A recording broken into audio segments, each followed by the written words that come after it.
When my HSF appeal was rejected, I was crushed. I felt defeated, especially after all my hard work in building my case.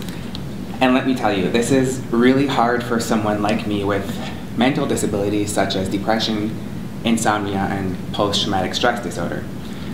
My disabilities may be invisible, but they do cause me physical limitations and pain, such as chronic back pain. So this application and appeal process has been very long, drawn out, and difficult for me.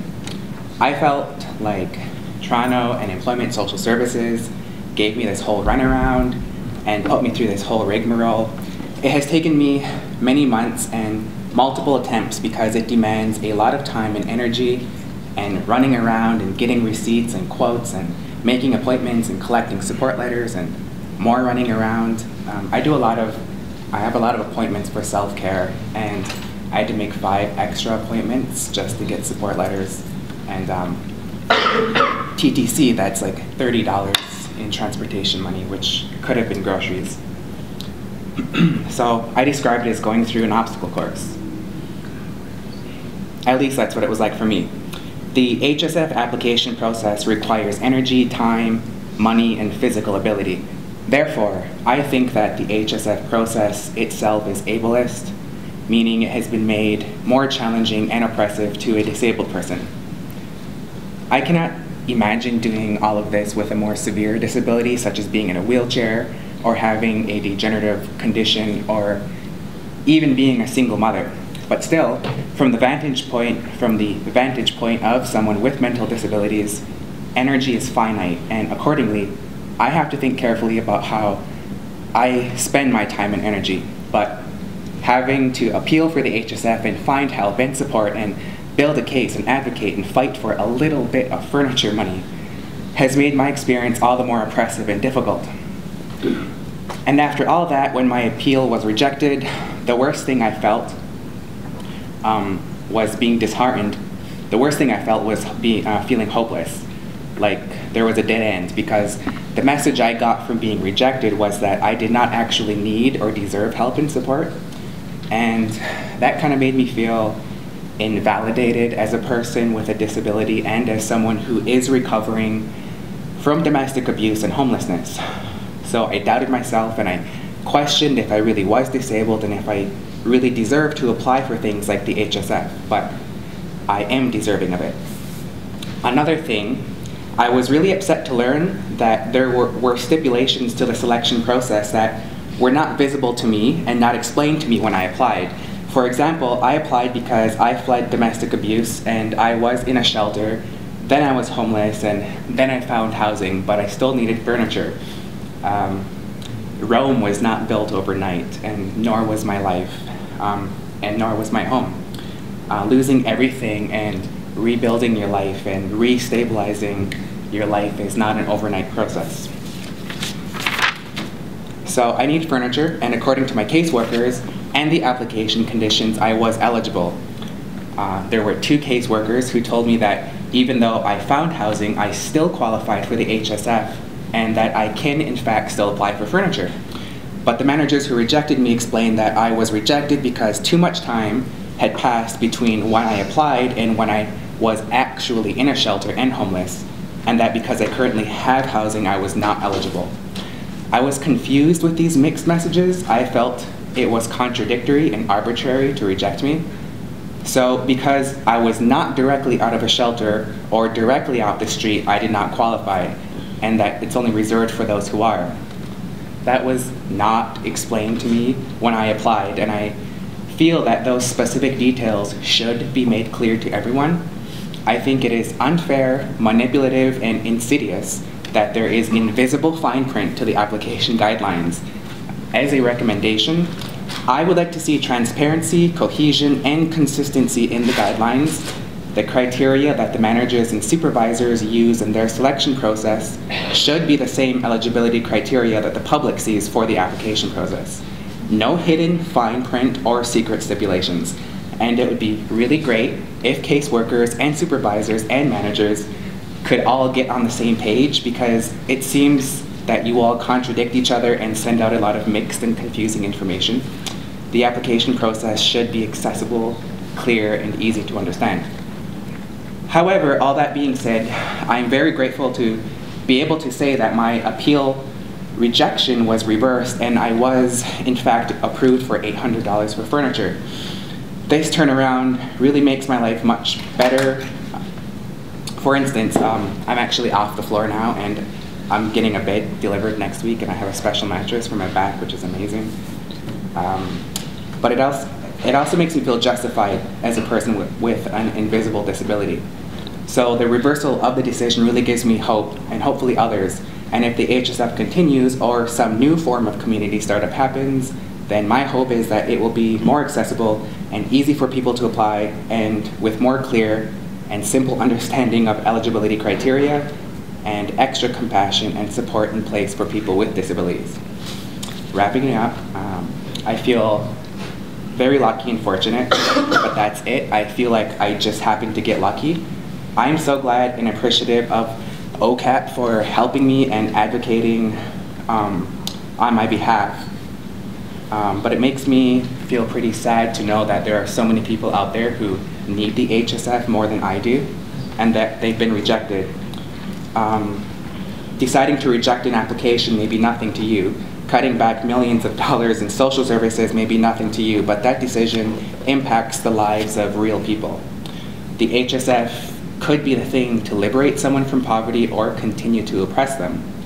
I want to say thank you for helping make my life easier, and I hope there will be many more people whose lives will be made better and easier with things like the HSF. So I hope that you please choose to liberate people and not oppress them. Thank you. Thank you. Yeah, that fund, I think Alice and Joan, I'm Sigrid, and we're all First Nations people, and we all volunteer and support OCAP. I think they've gotten that fund, the HSF. Did you guys get it? Yes. Yeah, and some of our friends have gotten it. But it is quite a struggle and a fight for people to get that. I wish it wasn't necessary. I wish that we had homes. I currently right now live in a room, and one of the only reasons I have that room is because I'm First Nations. If I wasn't, I don't know where I would be. I'd be on the street, because I came from that. I got into that room, but before that I was on somebody's couch. That fund is important for people, and it is necessary. But we all know that. What we're really here about is that you cannot play with people the way that this city does, because I think the money comes from a municipal level, if I'm not mistaken, or is it provincial? This is municipal. Municipal. I don't see why people have to fight for this money. First of all, it's not that much money. Like that story about the lady with the dishes and all that, and that's disgusting. And also for our friend over here, it's terrible that people have to beg for it. Like, how dare the city government do that to people? It's really awful. You should just give people money. You shouldn't. First of all, we should have apartments. We shouldn't even have to be begging to have housing stabilization for rooms and bachelors, or wherever some of these places are dumps anyway.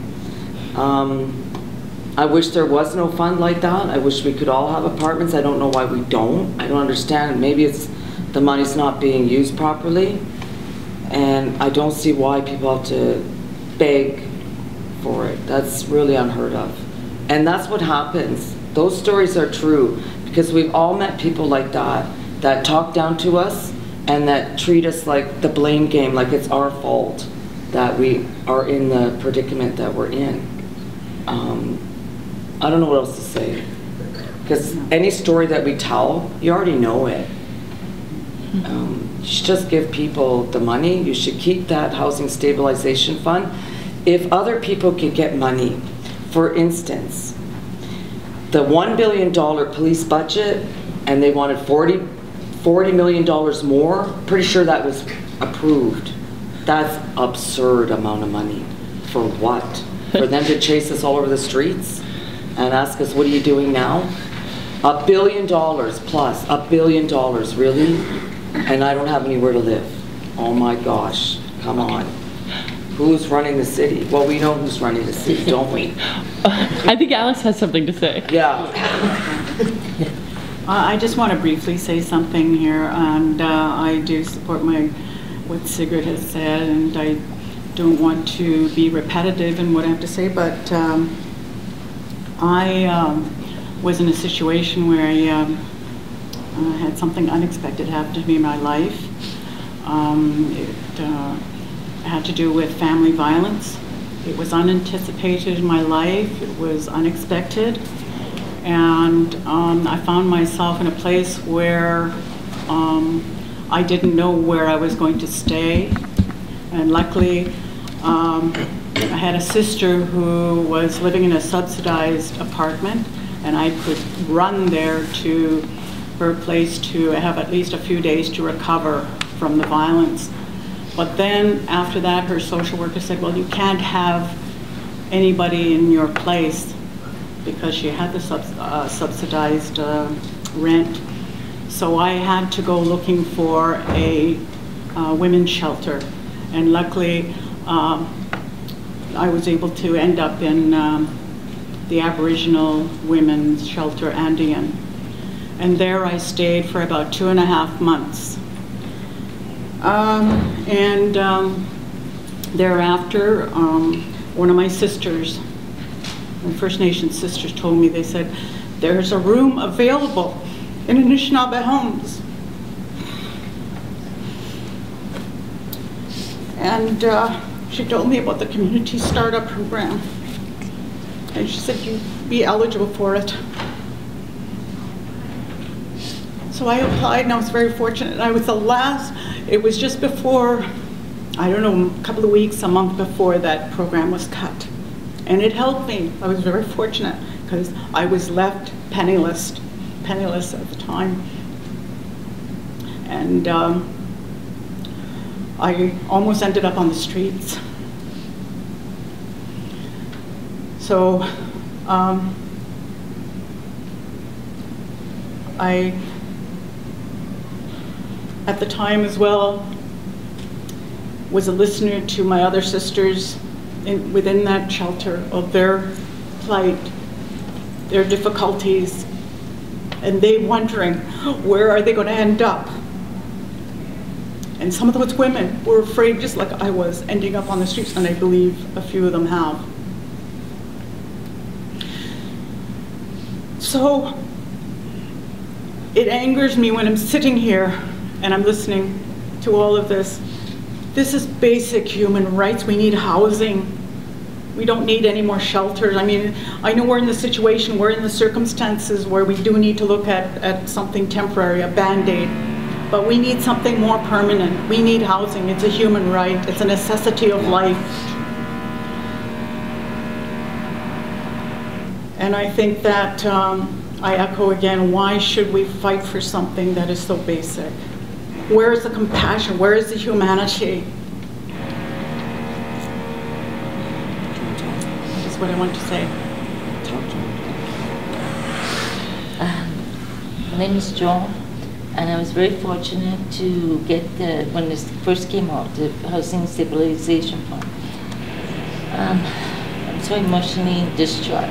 And my sister, I hear from Native women, I go to Native Women's Resource Center, as young women with children that are homeless and homeless shelters on the street, and then they're so distraught, where am I going to get money? They cut funding to housing stabilization, to start up. I was very lucky, fortunate. I did have to prove and beg. Like I said, it's human right. I've had a stroke. After the stress of being homeless for years off and on, then I had a brain aneurysm, had brain surgery. So yes, I had to prove a lot of medical papers running off. I was going to have another stroke just to try to prove I do need housing, I do need a place to live. I don't have to be on the street.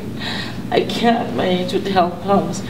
And it was degrading having to beg and running around, almost collapsing, still get up in emergency to say, here's all my medical proof. And I do need housing. I was lucky to get it when it first came out. Then to hear from OCAP, who's helped me immensely, that there's problems and people have problems with it. It's quite not, no, Because there's so many people that come in there, women, young women, children, are homeless, and women are crying, they're homeless, they can't take in shelters. I was there, and it's very painful to hear it's still going on. We need housing, everybody, and my friends, we all need housing. It can't be, you're gonna have so many homeless people on the streets, unbelievable. I hear it all day, night, of people's crying and in tears. What are we gonna do? It's not that much money. Seriously. It's not that much money. I don't know what the big deal is. Everybody deserves a home. Yes. There's so much money. Come on. We all know that. It just doesn't get to us. We know that too. Well, thank you very much for listening to us. I've worked filling out these forms for other clients. Gets frustrating as the rules change from case to case. This last Saturday, one of my co-workers was crying because of his denial of the Housing Stabilization Fund. He has volunteered at a mental health consumers drop-in for years. He wants to further his capacities and has been denied for over a year. This Housing Stabilization Fund putting roadblocks in his road to advancements. Not only are the recipients under stress, but the social workers' caseload has expanded greatly, putting them under stress also. One case was brought to Metro Hall's basement social services offices last month. Why on earth would Metro Hall security guard listen to the conversation between a client and caseworker? Ethics, anyone? Have been on the 12th floor office many times with clients and my own claim to be denied again and again. 2 years ago, brought a file to the 25th floor of Metro Hall city lawyers. Lawyer was shocked at the information. Toronto Public Health is teaching the general public a contraindicated life-saving skill. Appears as though Toronto Public Health is targeting the disenfranchised by maiming and killing their own as well. The only place that has any sanity in this building is the Disability Hall of Fame, which is moving out. Metro Hall is not big enough to contain the hearts of the people showcased there. My brother is an inductee in the Disability Hall of Fame, posthumously. What do you think, Mom? Let's not come back until they gain some wisdom. The whole system is set up to discourage human attainment. This affects it all in 1,000 ways in our daily life. We'll be back until some wisdom is gained around this town.